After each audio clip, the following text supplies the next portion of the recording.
In the previous lecture, we saw that how we can generate a unique binary tree if we are given the pre-order and the in-order traversals.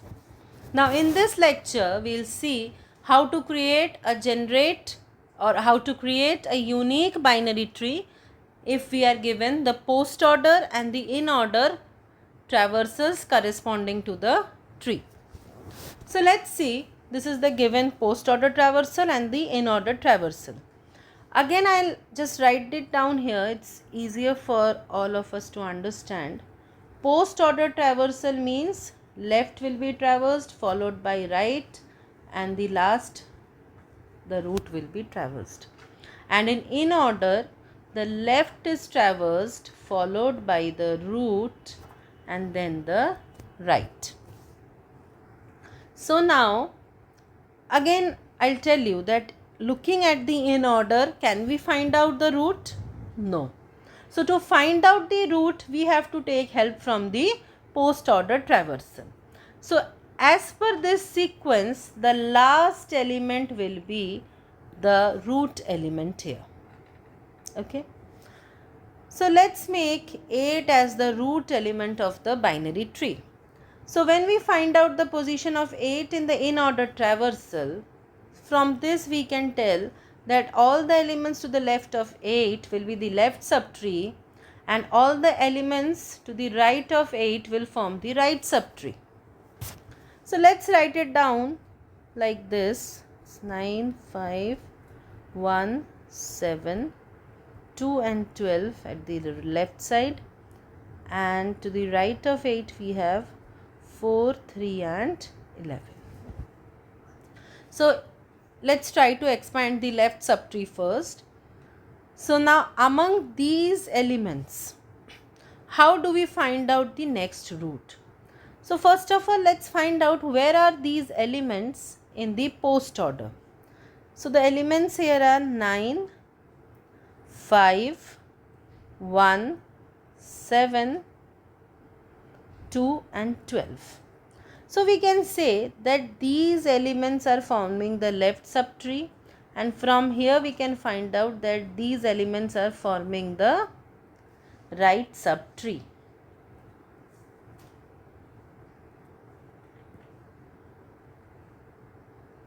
Okay.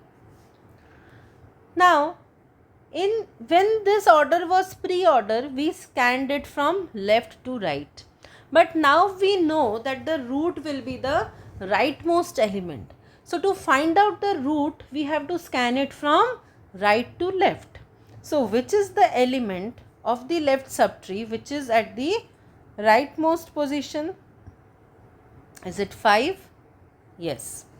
So we can say that among these elements, 5 is going to be the next root.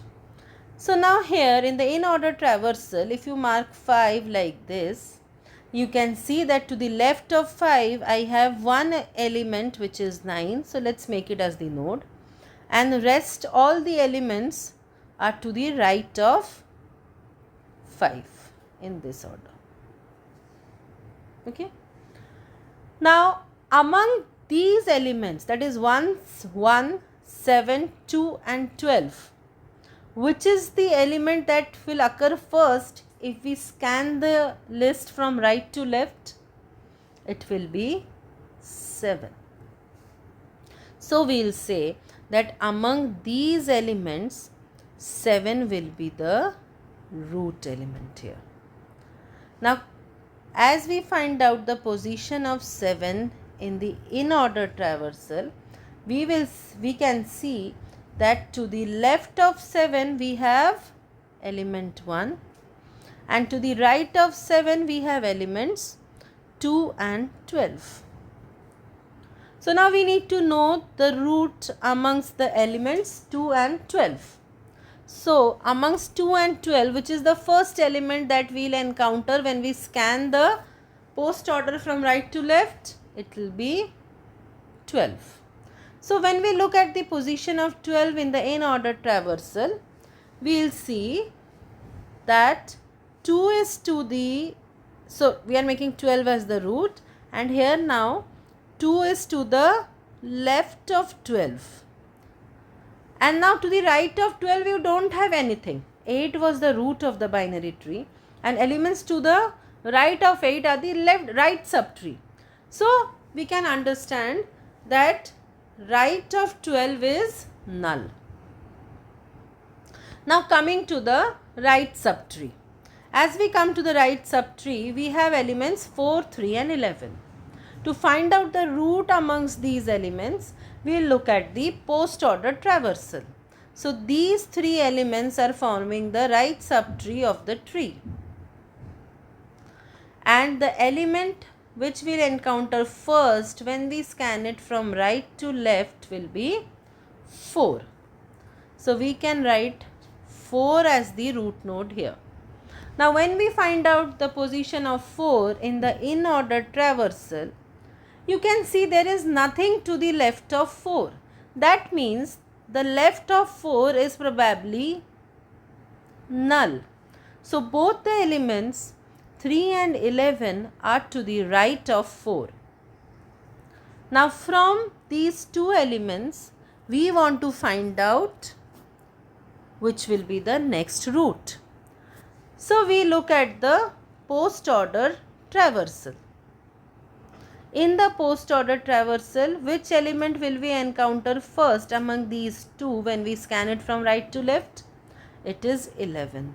So 11 becomes your next root element here.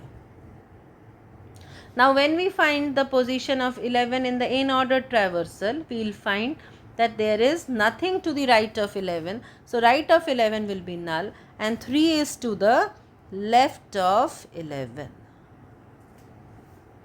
So in this way, we can form a unique binary tree if we are given the post order and the in order traversal of the same tree. So if you want me to show you the final and a more polished version of the tree, of the formed tree, I'll tell you. I'll just try to write it down here. It will be something like this. It will be this.